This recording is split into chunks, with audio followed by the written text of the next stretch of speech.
आज प्रभु भोज के दिन है और मैंने सोचा कि मैं प्रभु भोज के विषय में कुछ बात करूं। एक प्रभु भोज जो है एक बहुत ही खास चीज़ है हमारे जीवन में। हमें आत्मिक उन्नति देता है, हमें और नज़दीक ले जाता है परमेश्वर का। इस पर मैं थोड़ा कुछ विचार डालना चाहता हूँ। सब कुछ बाइबल में से मैं पढ़ूंगा। पहला चीज़ मैं बताना चाहता हूँ कि जब से मसीह संस्था स्थापित हुआ, जब से क्रिश्चियंस आए, जब से लोग यीशु मसीह पर विश्वास किए और अपने अपने घर पर सभा कर रहे थे, उन दिनों से प्रभु यीशु मसीह के मृत्यु पुनरुत्थान के बाद ये कलीसिया जो है, यानी चर्च जो है, वो बिल्डिंग नहीं है। चर्च तो है, इसको हम लोग कहते हैं चर्च, हम लोग चलते हैं। लेकिन बाइबल में अगर हम पढ़ेंगे तो हम लोग देखेंगे चर्च आप और हम हैं।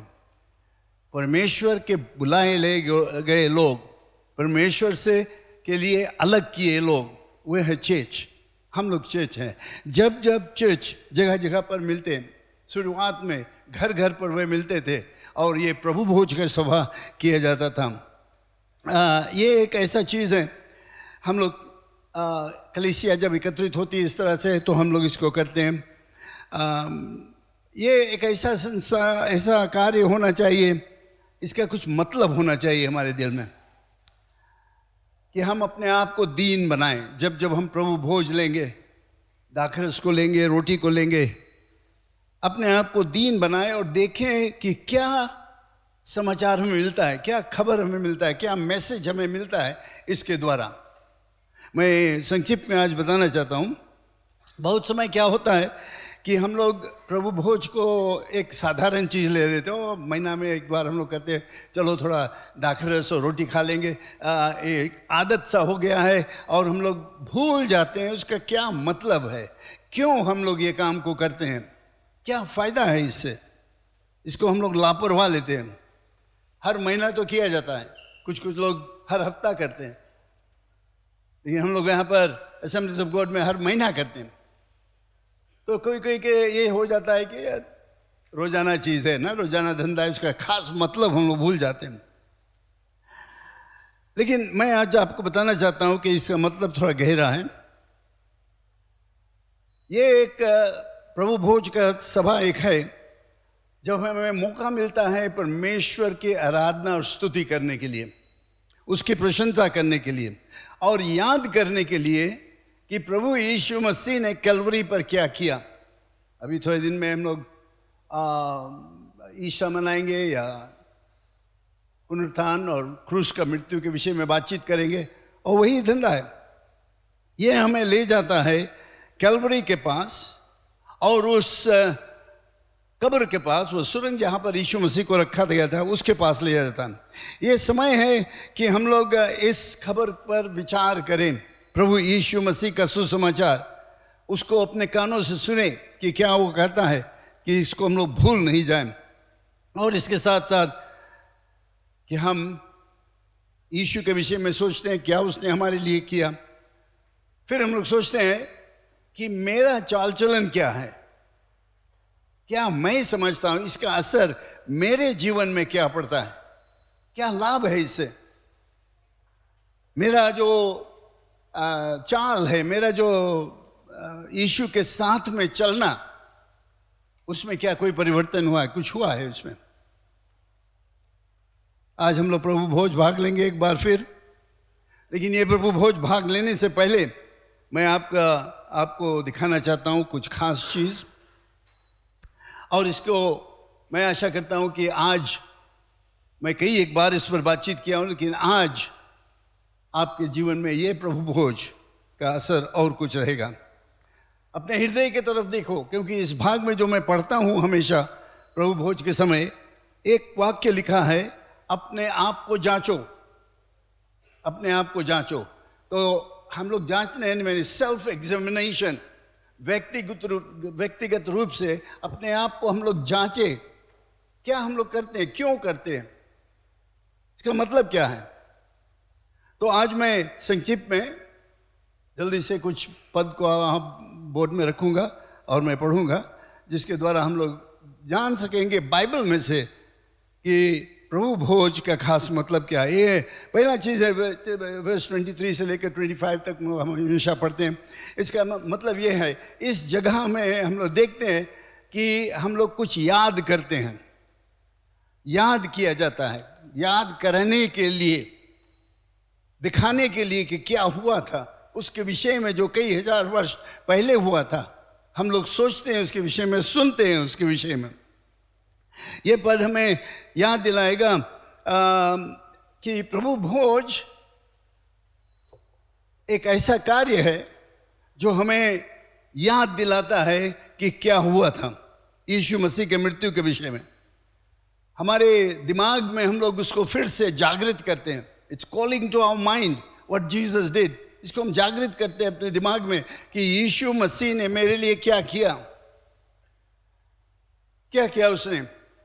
एक महत्तम बलिदान, खुद म खुद जानबूझकर उसने क्रूस पर गया। वो जानता था क्या दुख उसको सहना पड़ेगा। वो जानता था कि क्रूस के मृत्यु जो था वो कितना खतरनाक और पीड़ा से भरा हुआ था, लेकिन फिर भी उसने चुना अपने आप को बलि चढ़ाने के लिए क्रूस पर जाकर। और बलि के कारण हम लोग आज यहां पर हैं। दूसरा कष्ट जिसमें हम लोग देखते हैं उसका पुनरुत्थान। पुनरुत्थान का मतलब है फिर से जी उठना, resurrection, the resurrection of the Lord Jesus Christ, पुनरुत्थान। तो यहां पर दो चीज है बहुत खास है, उसका बलिदान, स्वयं बलिदान, जानबूझकर बलिदान, जानते हुए सब कुछ जो कुछ होगा उसके जीवन में, वो जानते हुए फिर भी वो क्रूस को गया। क्योंकि जब वो ये सब कर रहा था वो तुम्हारे और हमारे विषय में सोच रहा था। वो जानता था कि अगर क्रूस को नहीं जाएगा तो हम लोग अपने पाप में मरे रहेंगे, नरक को चले जाएंगे, लेकिन वो उसने गया तुम्हारे और हमारे लिए। जब हम इस प्रभु भोज के मेज के पास बैठते हैं, हम लोग कोई एक नया त्यागने का काम नहीं करते हैं, नया बलिदान नहीं चढ़ाते, क्योंकि प्रभु यीशु मसीह ने जो कुछ किया हम लोग उसको याद करते हैं, क्योंकि उसने एक बार हमेशा के लिए दाम दे दिया। क्रूस पर जब वो मरा, एक बार हमेशा के लिए। उससे पहले यहूदी लोग रोज बरोज बलिदान चढ़ाते थे, हजारों जानवरों को मारा जाता था और हमेशा वे लोग आते थे। यहाँ तक कि ऐसे हो गया कि यहूदी संस्था जो था वो खून से भरा हुआ था मंदिर में। लेकिन जब यीशु मसीह क्रूस पर मरा उसने एक बार हमेशा के लिए वो कर्ज चुका दिया, वंस एंड फॉर ऑल। फिर से करने की जरूरत नहीं। तो हम लोग जब आते प्रभु भोज लेने के लिए, हम लोग फिर से नहीं बलिदान चढ़ाते। इसमें यह बात है कि हम याद करते हैं उस दिन जब यीशु मसीह क्रूस पर मरा। हमारे दिमाग को चौंका देता है, जागृत कर देता है, जिसमें कि हम लोग देख सकें कि हम लोग प्रभु यीशु मसीह को जीवन को देखें, उसके जीवन के, उसके जो मृत्यु और उसके जीवन, डेथ एंड रेजरेक्शन, प्रभु यीशु मसीह का मृत्यु और पुनरुत्थान हम लोग याद करते हैं जहाँ तक हो सके। शायद सब कुछ हम लोग नहीं याद कर पाएंगे, लेकिन जहाँ तक हो सके हम लोग याद कर सकते हैं, क्योंकि ये समय, ये प्रभु भोज का समय है, एक यादगारी का समय है, स्मरण करने का समय है ये प्रभु भोज। मैं कुछ बाइबल में से पढ़ना चाहता हूँ और इसको हम लोग ध्यान देंगे सब लोग मिलकर। पहला भाग हम लोग देखेंगे फिलिपियंस चैप्टर 2 वर्स 5 to 6। अगर पास पेन पेपर है लिख लो ये वर्सेस, बिकॉज आप जाकर इसको पढ़ सकते हो। क्योंकि यहाँ पर हम लोग देखते हैं कि उसने स्वर्ग को छोड़कर मनुष्य का देहधारी लिया। ना याद रखना, यीशु मसीह परमेश्वर, और लेकिन उसने जानबूझकर स्वर्ग छोड़कर मनुष्य का शरीर लिया, जिसमें कि वो जाने तुम्हें और हमें जान सके अच्छी तरह से। तो यहाँ पर क्या हम लोग पढ़ते हैं, जैसे मसीह यीशु का स्वभाव था वैसे ही तुम्हारा भी स्वभाव हो, जिसने परमेश्वर के स्वरूप में होकर भी परमेश्वर के तुल्य होने को अपने वंश में रखने का वस्तु, अपने वश में रखने की वस्तु न समझा। जो परमेश्वर था, जिसमें परमेश्वर के सामर्थ्य था, जो खुद परमेश्वर था, उसने अपने आप को नीच बनाया, मनुष्य का देह लिया, जिसमें कि वो परख सके, जान सके तुम्हारा और हमारा पीड़ा क्या है। ये प्रभु भोज के समय हम लोग याद करते हैं। दूसरा चीज 2 Corinthians chapter 8 verse 9, वो गरीब हुआ जिसमें कि वो हमें धनी बना दे। He became poor that we might become rich, आत्मिक रूप से। तुम हमारे प्रभु यीशु मसीह का अनुग्रह जानते हो कि वो धनी होकर भी तुम्हारे लिए कंगाल बन गया, ताकि उसके कंगाल हो जाने से तुम धनी हो जाओ। Praise the lord. यीशु मसीह के पास सब कुछ था, सब कुछ था उसके पास, कोई चीज की कमी नहीं रहा, लेकिन उसने सब कुछ त्याग दिया और आया, मनुष्य का देह लिया, निष्कलंक उतार लेकर इस पृथ्वी पर आया हमें धनी बनाने के लिए। ना ये धनी जो है पैसा के द्वारा नहीं, वैसे तो पैसा के द्वारा बहुत लोग, हम लोग धनी हो जाते हैं, बैंक में अच्छा बैलेंस रहता है, सब चीज रहता है, वो है मसीहियों के लिए एक आश आशीष है। लेकिन ये धनी होना के मतलब है कि आत्मिक रूप से हम लोग जो नरक जा रहे थे, अब हम स्वर्ग को जाएंगे जब हम यीशु पर विश्वास करें। उससे भारी धन, उससे भारी जो धन हमें मिलता है और क्या है कि हम स्वर्ग को जाएंगे, नरक को नहीं। ये हमें मिलता है क्योंकि यीशु मसीह अपने आप को आया, इस पृथ्वी में मनुष्य का देह लिया, जिसमें कि हम लोग जा सकें। तीसरा चीज हम लोग देखते हैं 1 Peter 2:24 में, वो आप ही हमारे पापों को अपनी देह पर लिए हुए क्रूस पर चढ़ गया, जिससे हम पापों के लिए मर के धार्मिकता के लिए जीवन बिताएं। उसी के मारे जाने से तुम चंगे हो गए हो। वो हमारे पापों को अपने शरीर में ले लिया, उसको टांगा गया क्रूस पर। जब आप बाइबल में लिखा वहां पर पेड़ टांगे से। 1 Peter chapter 2:24। ऑलराइट, मैंने पढ़ा उसको। वो हमारे पापों को लेकर क्रूस पर टंगा। He himself was in, वो हमारे पापों को अपनी देह पर लिए हुए क्रूस पर चढ़ गया, जिससे हम पापों के लिए मर करके धर्मियों की धार्मिकता के लिए जीवन बिताए। उसी के मारे खाने से तुम चंगे हो गए हो। जानते हो यीशु मसीह के बुरी हालत किया गया। बाइबल में आप पढ़ोगे तो आपको सही चित्र मिलेगा क्या किया गया उसको। हम लोग शायद बहुत लोग कोशिश करते हैं चित्र बनाने के लिए, लेकिन वे लोग कोशिश करते हैं जितना सुंदर हो सके उतना सुंदर बना दे। लेकिन असली चीज क्या है, उसके इतना मारा गया, इतना चाबुक से मारा गया, और ये चाबुक के जो आखिरी भाग था उसमें चोक हड्डी लगा हुआ था, और जब वो चाबुक से मारते थे, मार कर इसे खींच लेते थे, उसके पीछे जो था वो फट कर कट जाता था। कांटों का ताज पहनाया गया, दाढ़ी उसका नोचा गया, उस पर थूका गया, उसका तिरस्कार किया गया। यीशु मसीह कहता है क्या तुम नहीं जानते हो कि अगर मैं अपने आप को बचाना चाहूं तो हजारों फरिश्तों को, दूतों को मैं बुला सकता हूं मुझे बचाने के लिए, लेकिन मैं आया हूं यहां पर तुम्हारे लिए मरने के लिए, तुम्हारे लिए बलिदान होने के लिए। और यीशु मसीह ने ये सब चोट को सहा। उसका शरीर, पीठ जो था वो जोतल खेत के समान हो गया। कभी देखा जोतल खेत किस तरह लगता है? उस तरह से उसका पीठ हो गया, चाबुक से मार मार कर वो सब पीड़ा सहा, जिसमें कि हमारे पापों को लेकर वो उस पेड़ यानी क्रूस पर टंगे, और उसके मारे खाने से हम चंगे हो जाते हैं। By his stripes we are healed. Praise the Lord. उसके चाबुक जो लगा है उसके पीछे में, वो हमें वो शक्ति देता है, चंगाई की शक्ति देता है यीशु के मार खाने से। चौथा चीज हम लोग देखते हैं Isaiah chapter 53 verse 4 and 4-6। Isaiah 53, वो जानबूझकर उस जगह को लिया जो क्रूस पर था। तुम्हारा और हमारा जगह उसने क्रूस पर लिया। ये वर्स 4 कहता है, निश्चय उसने हमारे रोगों को सह लिया। किसके रोगों का? आपके रोगों को वो सह लिया, और हमारे ही दुआओं की को उठा लिया। तो भी उसने उसे परमेश्वर का मारा कूटा और दुर्दशा पाया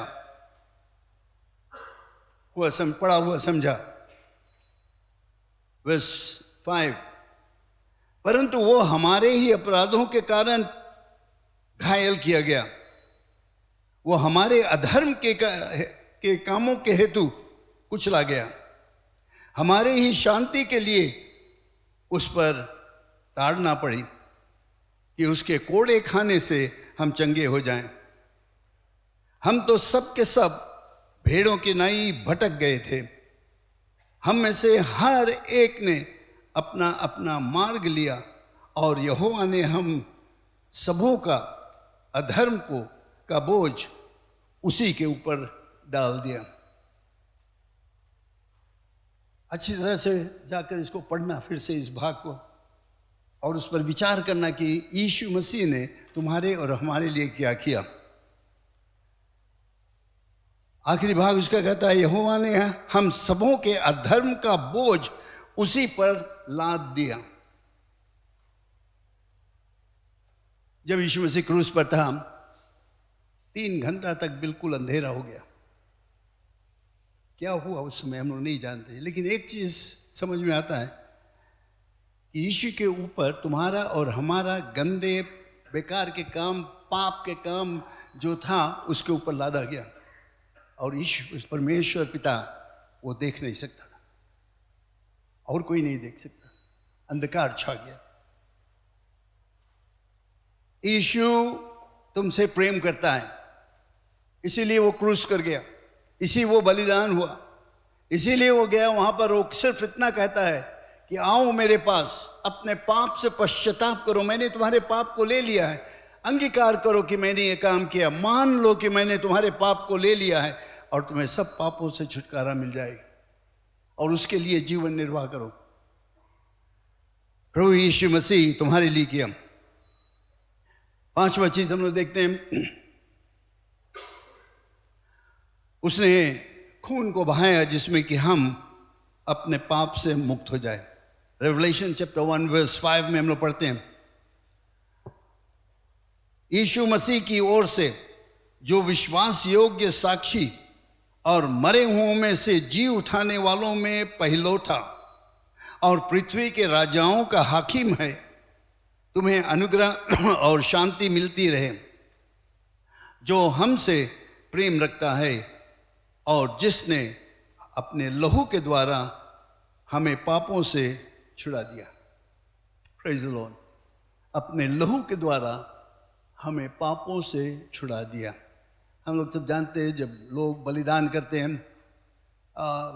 मैं जानता हूँ कि आप सुने होंगे या देखे होंगे या जानते हो, हमारे संस्था में, धर्म में, हिंदुस्तानी लोगों के बीच में और कई एक जाति के बीच में वे लोग जानवर को बलिदान करते हैं। कहीं कहीं पर तो वे लोग छोटे छोटे बच्चों को बलिदान करते हैं। लेकिन वो सब चीज़ में एक चीज़ बहुत जरूरत है, वे खून को पकड़ते हैं। वो खून जो उससे बहता है, वो खून को लेकर वे उसको चढ़ाते हैं और क्या क्या कर जाते हैं। ये खून उनके लिए बहुत ज़रूरत था जिससे कि वे लोग ये जाने कि ये खून के द्वारा वे अपने पाप से छुटकारा पाए या कोई एक चीज़ उनके लिए हो जाए। बाइबल में हम लोग पढ़ते हैं कि प्रभु यीशु मसीह ने कहा, जो कोई अपने पाप का अंगीकार कर लेगा और विश्वास करेगा कि यीशु मसीह परमेश्वर का पुत्र क्रूस पर मरा और तीसरे दिन बाद जी उठा, तो क्या होता है? यीशु का लहू उनके सब पापों को साफ कर देगा, सब पापों को ढक देगा। कैसे पाप में हो तुम, कैसे गंदे कामों में हो तुम, कैसे तुम बुरे चाल चलते हो, चाहे कुछ भी हो, अगर तुम आओगे उसके पास, पहचानोगे कि यीशु मसीह परमेश्वर का पुत्र है, तुम्हारे पापों के लिए, मेरे पापों के लिए क्रूस पर मरा, और अपने जीवन उसके ऊपर दोगे, तो वो तुम्हें क्षमा कर देगा, बिल्कुल क्षमा करेगा। उसका लहू हमारे पापों को ढक लेगा, कभी नहीं फिर से याद करेगा। कभी नहीं दिखाई देगा। फिर विश्वास से जब हम आते हैं उसके पास, गहरा से गहरा समुद्र में फेंक देता है। पूरब जितना पश्चिम से दूर है उतना दूर वो कर देता है, कभी नहीं मिलने वाला, क्योंकि यीशु ने दाम को दिया। Praise the Lord, hallelujah. क्या तुम्हारे दिल में हौसला नहीं आता है, खुशी नहीं है? क्या हम आनंद नहीं कर सकते हैं कि यीशु मसीह मेरे पापों के लिए सब कुछ सहा? यीशु का लहू पाप से हमें मुक्ति देता है, और कोई नहीं तुम्हें मुक्ति दे सकता है। चाहे जितना तुम काम करो, जितना पैसा दो, जितना तीर्थ यात्रा करो, जो कुछ भी तुम कर डालो, कोई भी चीज तुम्हारे पापों को क्षमा नहीं करेगा। सिर्फ एक चीज, वो है यीशु का लहू। और जब तुम आओगे उसके पास क्षमा मांगकर और कहोगे, हे प्रभु यीशु मसीह, मैं एक पापी जन हूं, मुझे क्षमा की जरूरत है, मैं विश्वास करता हूं कि तुम परमेश्वर का पुत्र मेरे पापों के लिए क्रूस पर मरा और तीसरे दिन बाद जी उठा, उसका लहू हमें ढक लेगा सब पापों से। ये तुम्हारा विश्वास के ऊपर है, तुम जब विश्वास करोगे।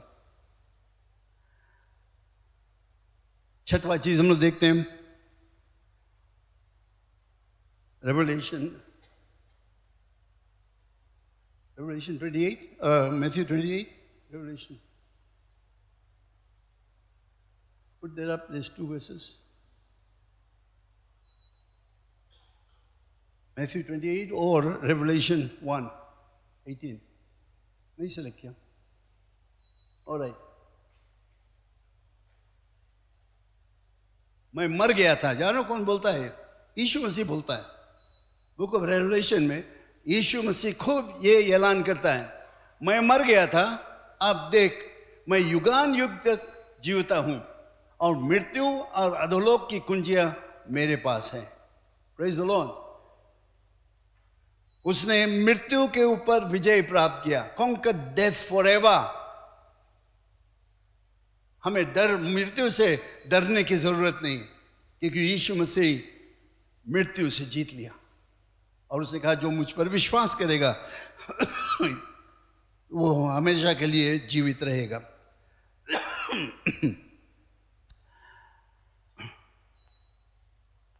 फिर हम लोग देखते हैं Hebrews chapter 7 verse 25। वो स्वर्ग पर उठा लिया गया, जो मुक्ति का काम था, छुड़ाने का काम था, वो कर दिया, और एक याजक के समान वो आकाश में, स्वर्ग में है। इसलिए जो उसके द्वारा परमेश्वर के पास आते हैं वो उनका पूरा पूरा उद्धार कर सकता है, क्योंकि वो उनके लिए विनती करने को सर्वदा जीवित है। यहूदियों के बीच में याजक लोग विनती करते थे। उनका ये जिम्मेवारी था कि जो पापी लोग हैं, जब वे आए, बलिदान चढ़ाए, लहू बहाए जानवरों का, तो याजक जो था वो बिचवाई करता था उनके बीच में, परमेश्वर और उनके बीच में। ये व्यक्ति ये बलिदान चढ़ाया है, अपने पाप के लिए क्षमा चाहता है, परमेश्वर उसको क्षमा कर। उसी तरह से हम लोग क्या देखते हैं यहाँ पर, यीशु मसीह वह उनका पूरा पूरा उद्धार करता है, क्योंकि वो उनके लिए विनती करने को सर्वदा जीवित हैं। प्रभु यीशु मसीह स्वर्ग में परमेश्वर के सामने विनती करता है, तुम्हारे और हमारे लिए। जब हम आते हैं यीशु का लहू लेकर और कहते हैं, प्रभु यीशु मसीह मुझे क्षमा कर दो, यीशु लोगों से, परमेश्वर से कहता है, इसका कर्ज मैंने चुका दिया, इसका पाप का कर्ज मैं चुका दिया, इसको क्षमा किया जाए। और उस अधिकार से, यीशु के लहू के कारण हम लोग क्षमा किए गए, बिल्कुल क्षमा हो गया, और कभी भी मृत्यु का सामना करना पड़े हम स्वर्ग की ओर जाते हैं। Praise the Lord. ये उसका आश्वासन है। तो ये संक्षिप्त में मैंने कोशिश किया आपको बताने के लिए कि आज का दिन जो प्रभु भोज का समय है, ये याद करने का समय है, याद करने का समय। और हमारे दिमाग में एक ही चीज़ होना चाहिए कि ये प्रभु के भोज के द्वारा मैं याद करता हूँ कि यीशु मसीह मेरे लिए क्रूस पर मरा, दाम दिया मेरे लिए, और आज मैं स्वतंत्र हूँ, चंगाई को प्राप्त करता हूँ। हमें आश्वासन है कि अगर इस समय में मैं मर जाऊं तो मैं स्वर्ग को जाऊंगा, क्योंकि प्रभु यीशु मसीह मेरा कर्ज चुका दिया। Hallelujah, hallelujah. आप ये सब कहीं पर नहीं सुनोगे, कोई धर्म वाला आपको नहीं बताएगा कि किसी ने तुम्हारा कर्ज को ले लिया, पाप का कर्ज ले लिया। सिर्फ यहाँ पर आप सुनोगे, बाइबल में सुनोगे कि यीशु मसीह ने हमारे कर्ज को चुका दिया, जिसमें हम लोग बिल्कुल छुटकारा पा जाए। कोई ताकत हमारे ऊपर नहीं रहेगा। समझते हो उसी तरह से कर्ज चुकाने का मतलब क्या है? प्रभु यीशु मसीह हमारे कर्ज को चुकाया। जो पाप हमने किया था उसका कर्ज था मृत्यु। पाप के मजदूरी मृत्यु, ये बाइबल हमें बताता है। लेकिन प्रभु यीशु मसीह का प्रेम, उसका आनंद, आशीर्वाद हमारे लिए है अनंत जीवन प्रभु यीशु मसीह के द्वारा। कितना महान है कि हमें कुछ नहीं करना पड़ता है, सिर्फ एक चीज, विश्वास करो, यीशु को निमंत्रण करो अपने हृदय में और अपना जीवन यीशु के लिए निर्वाह करो। पुराने बातें बीत जाती है, नया जीवन अब हो जाता है। पुराना जो कुकर्म के काम था, पाप के काम था, घुसखोरी था, बाकी सब खत्म। अब प्रभु यीशु मसीह के मार्ग में तुम चलते हो, वही काम करते हो जो उसको पसंद है, और तभी हम आनंद में खुशहाली जीवन निर्वाह करेंगे और स्वर्ग में निश्चय हमारे लिए एक जगह रहे। आप मेरे साथ में खड़े हो जाएं। Hallelujah, thank you Jesus, bless the Lord. हम प्रभु भोज में जाने के लिए तैयारी करेंगे, लेकिन उससे पहले मैं चाहता हूँ प्रार्थना करने के लिए सब अपने आँख को बंद कर लें, क्योंकि प्रभु यीशु मसीह तुमसे प्रेम करता है, इसीलिए तुम आज यहाँ पर हो। प्रभु यीशु मसीह चाहता है तुम्हें नया जीवन देने के लिए। मैं नहीं जानता हूँ कि तुमने यीशु को कभी विश्वास किया कि नहीं, तुमने कभी अनुभव किया प्रभु यीशु मसीह का प्रेम अपने जीवन में, उसके नया जीवन को तुमने अनुभव किया कि नहीं किया, मैं नहीं जानता हूँ। लेकिन मैं चाहता हूँ कि आप अनुभव करो, यीशु के प्रेम का अनुभव करो। और आज मैं आपको निमंत्रण देना चाहता हूँ, अगर आपने कभी भी अपने पाप से पश्चाताप नहीं किया, आज अच्छा मौका है। प्रभु भोज के समय है, याद करने का समय है। अपने जीवन को उसके हाथों में दे दो और अपने हाथ उठाकर कहो, मेरे लिए प्रार्थना करो, मैं नया जीवन चाहती हूँ। मैं चाहता हूँ अपने पुराने जीवन को छोड़ देने के लिए, पाप के जीवन, गंदे जीवन, पुराना धर्म वगैरह जो कुछ हमें गिराते चला जाता था, मैं चाहता हूँ उसको छोड़ देने के लिए, और मैं चाहता हूँ तुम्हारी सेवा करने के लिए। यीशु मसीह आओ मेरे जीवन में, आओ मेरे जीवन में, मुझे साफ कर दो, मुझे एक नया मार्ग दिखा दो, और यीशु मसीह तुम्हें नया मार्ग दिखाएगा। Hallelujah, thank you Jesus. अगर कोई भी है अपने हाथ को ऊपर उठाओ, हम तुम्हारे लिए प्रार्थना करेंगे। शायद तुम पहली बार आज यहाँ पर आए हो, कभी नहीं आए थे, या कई बार आए हो लेकिन तुमने अपने जीवन को यीशु के हाथों में नहीं दिया। यीशु मसीह तुमसे फिर भी प्रेम करता है, चाहे कितना गंदा पापों में तुम गिर गए हो, कितना दूर चले गए हो, यीशु तुम्हें निमंत्रण देता है, मेरे पास आओ। मैं हाथ फैलाकर तुम्हें निमंत्रण देता है। Glory to God, hallelujah, praise Jesus, hallelujah। धन्यवाद सर्वशक्तिमान परमेश्वर। हम कितने सौभाग्य है कि इस देश में, इस कलीसिया में हम ये खुशखबरी सुन सकते हैं, ये सुसमाचार सुन सकते हैं कि यीशु मसीह हमसे प्रेम किया और हमें पाप से छुटकारा देने के लिए क्रूस पर मरा, लहू को बहाया। हम आज याद करते हैं, जब हम प्रभु भोज लेंगे तो हम याद करेंगे जो दाम तुमने दिया, जो कर्ज तुमने चुकाया मेरे लिए, सभी लोगों के लिए। पिता हमें मदद कर कि हम इससे दूर कभी नहीं हो, विश्वास में अटल रहे और उसके मार्ग में चले। हालेलुया, धन्यवाद।